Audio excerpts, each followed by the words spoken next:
So first off, I entirely agree. I think vision is a huge part of good leadership. If you don't have a leader that knows kind of where to skate and get to get to where the puck is going, then all you're going to be doing is chasing that puck from behind. Hey, what's up, everybody? Welcome back, Championship Leadership Podcast. We got Daniel Erickson with us here today, just down near Oakland, California. So thanks for being here, man. Thanks for having me. Yeah, absolutely. So Championship Leadership, that's the name of our show. What comes to mind for you, or what does that mean to you when you hear championship leadership? It means doing everything you can to be the best leader you can be for your team. I think when you dig into to a lot of leadership, and specifically championship leadership, that sort of combo of words there. It is pretty evocative of like sports coaching and that kind of thing. And so really, actually, I think it does kind of evoke that sort of coaching mentality to me as well, which is actually a really big part of how I think about building good leaders on my teams. Yeah, nice and fitting. Awesome. Well, so yeah, I really next would like to get into, a little bit more about you and what you're doing and your company and the teams that you're growing. And so if you could share maybe a little bit of your journey for the listener and how that's taken you to where you are today and what it is that you're up to today. Yeah, absolutely. Happy to. I'm Dan, CEO and founder here at Vagueiro. We started the company about 3 years ago. And Vagueiro helps companies understand their customers better by aggregating customer feedback from a bunch of different channels, things like product surveys and app store reviews and NPS responses, help desk tickets, sales call transcripts, all that kind of stuff. We kind of slurp into one system, aggregate all of that for you, and then analyze it for you as well using machine learning. So we're in the generative AI space, and we do what I call generative analysis. So it's basically like really, really high level, like superhuman sort of level qualitative analysis that we provide for our customers on a weekly, monthly, quarterly cadence. And they use it to guide their roadmap, to prevent problems from getting bigger, to identify how people are talking about their products so they can market to them better, to identify sales objections. So it's just this really cool way that you get to use all of this unstructured text that you're already collecting across all of your places to really dive in and improve the different processes and products that your business builds. Like I said, we've been at this for about 3 years. My background is actually in engineering and engineering leadership. So prior to this, I was actually VP of engineering at Ease, the cannabis delivery company. And then before that, I was CTO at a construction equipment rental marketplace called Gettable. And then I was also an early member of the Yammer team before Microsoft acquired us. I happen to have co-founded the company with my identical twin brother. Oh, really? Yeah. So I'm an engineer by trade. He's a designer by trade. And we kind of meet in the middle of product management to really build solid products for our customers. And we worked together over the years as well. He worked with me at Yammer. He worked with me again at Ease. And he spent some time there at Zenefits as their head of product as well. Well, I was going to say, I was just about to ask what that's like to work with your brother, but especially identical twins, I think probably have a little bit of a different bond than maybe some other. Honestly, yeah, it's been really, really good working with him as a co-founder. We just understand each other so well. We know kind of our strengths, our weaknesses, what different holes we can fill in for each other, and just kind of how to work together really well. And like I said, we've actually worked together quite a bit over the last almost 20 years now. Yeah, that's very cool.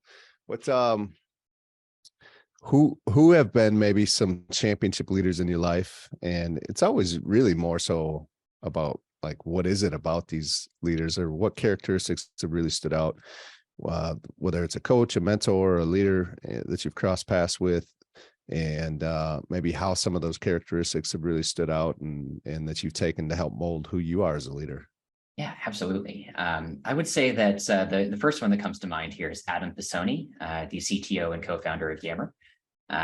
when I joined there, it was kind of my first experience in a sort of larger product engineering organization, and really first time seeing somebody take on that leadership role in a really big capacity. And I don't know how he did it, but he basically he seemed genuine all the time. He just brought his whole self to work. Yeah. He's the kind of guy that's so easy to talk to. He's just kind of talking to everybody, and but always on point, right? He's always looking at the problems in the business, understanding kind of how things break down and how things should get tackled, but then really trusted the teams themselves to be the ones to come up with the solutions. He really looked at sort of the whole system himself and was like, okay, here's the problems that need to be solved. But as a leader, it's not your job to solve problems. Yeah. It's your job to identify problems that need to be solved and then find the right people to solve them. And he did a really good job of that, to the point where we actually had a philosophy in the Yammer engineering team where the person closest to the problem should be the one that solves it. Meaning, love that. Oftentimes, even the individual contributors on the team, just the lowly engineers, would be the ones that were coming up with the solutions for things. And that did two things. One, the solutions were better because the people coming up with the solutions actually understood the problem. And then two, it really bred some ownership on the team, because when you own the problem and you're trying to come up with a solution yourself, that's very different than somebody handing you the solution and asking you to implement it. Right. And so it was just this really sort of like individual contributor led culture on the team that just really ramped up our ability to execute. And I just saw us get better and better and better at decision making as we sort of invested more and more in that. That's all. I mean, very empowering, right? For the people on the team to know that, hey, you get to do your job. There's buy-in because now they're feeling like they're really making a difference, because they are, right? Feel a little bit less like a factory worker on typing on your keyboard on your desk, and more like a member of a team trying to solve a problem.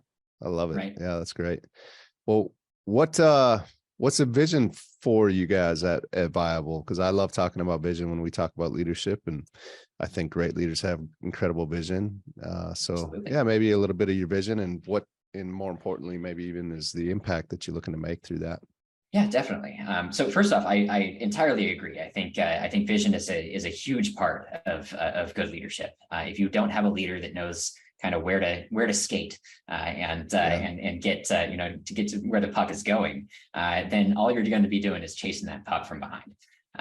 And so really, I think that the vision there is super, super important.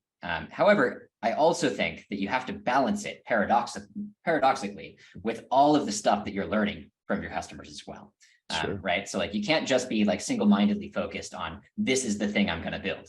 In fact, I think that kills more startups than the alternative approach, which is I'm going to make a stab at something, put it out there, and then just pivot around the customer needs. Right. And it's this weird sort of balance that you have to walk between vision and listening. And sort of reevaluating your vision on a constant basis to make sure that it actually matches up with customer needs. And the way that you can accomplish your vision oftentimes probably looks much different than you originally thought it would, right? Absolutely. In fact, we actually started with a completely different product than what we were building now.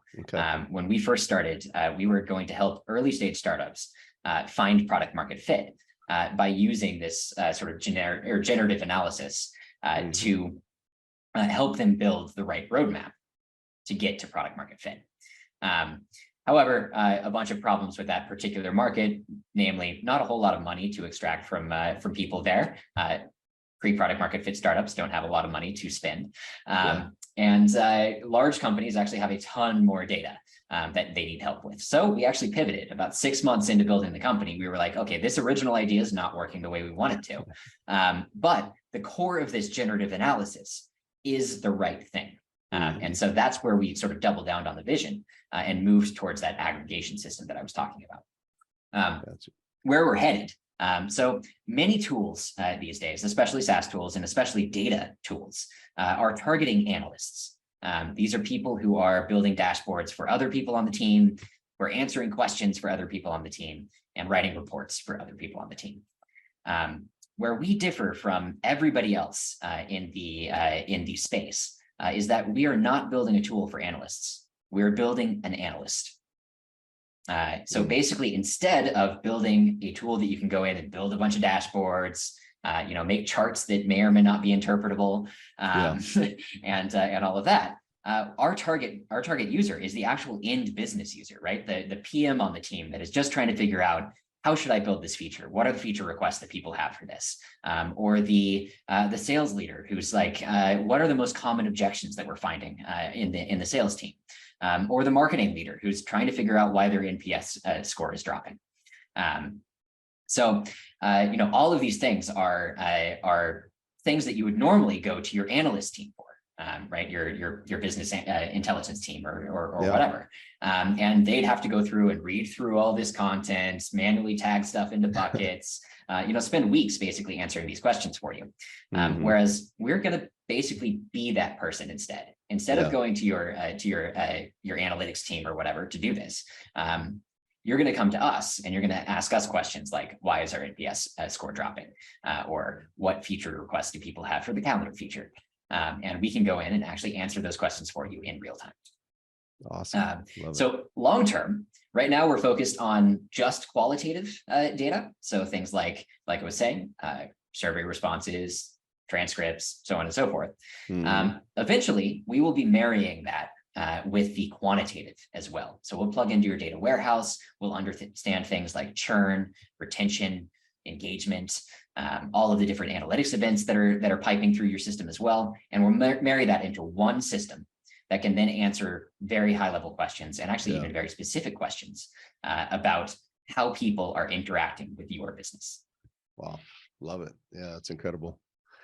It's amazing what we can do nowadays and what we'll be able to do, and even not the near future, just with the pace of where everything's headed, right? So yeah, absolutely. Awesome. It's been very, very interesting actually, being in this generative AI space, because it really didn't start until about 2.5 years ago when GPT-3 first came out in June of 2020. And since then, we've seen things like massive increase in usability on GPT-3 itself. We have seen additional other kinds of data be generated as well. Things like images. We're starting to see video tools come out as well. I'm starting to see some sound and audio, speech. All of this stuff is sort of in a renaissance right now. And it's been really, really fun sort of surfing that wave for the last 2.5 years. Yeah, incredible. Yeah.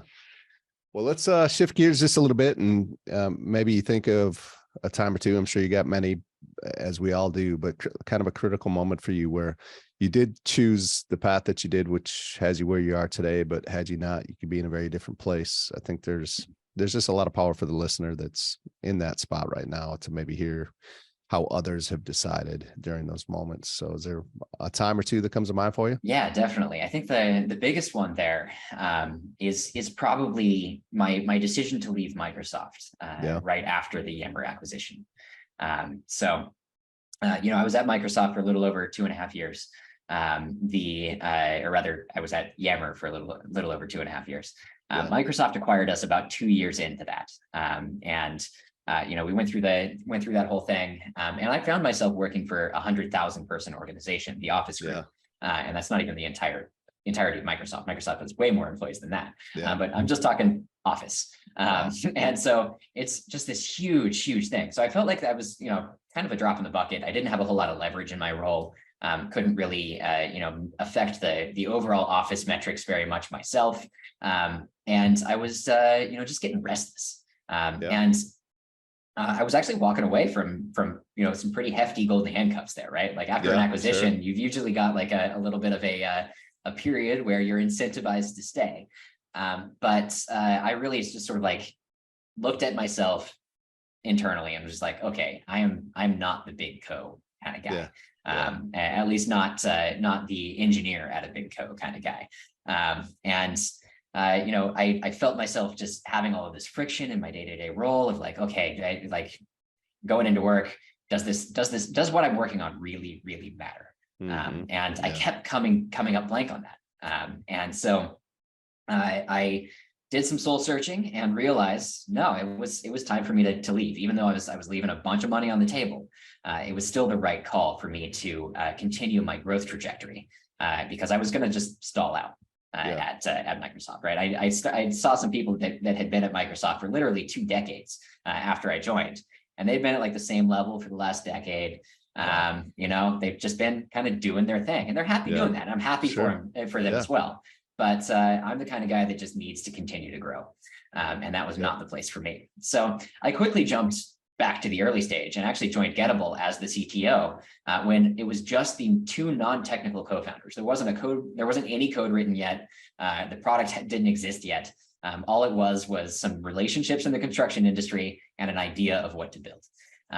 And so it went from like this giant, like working for Office 365 to, okay, I've got like a green field. I can build whatever I want in this, which was both a blessing and a curse. And that it forced me to grow really, really, really fast. I learned a ton of leadership skills there, from how to hire right, how to fire right, how to manage you know, an engineering team and product teams and all of that.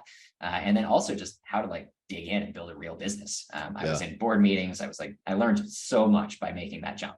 And it was, you know, this jump from a really secure place to a really insecure place. And I think it does take stepping out of your comfort zone in order to grow.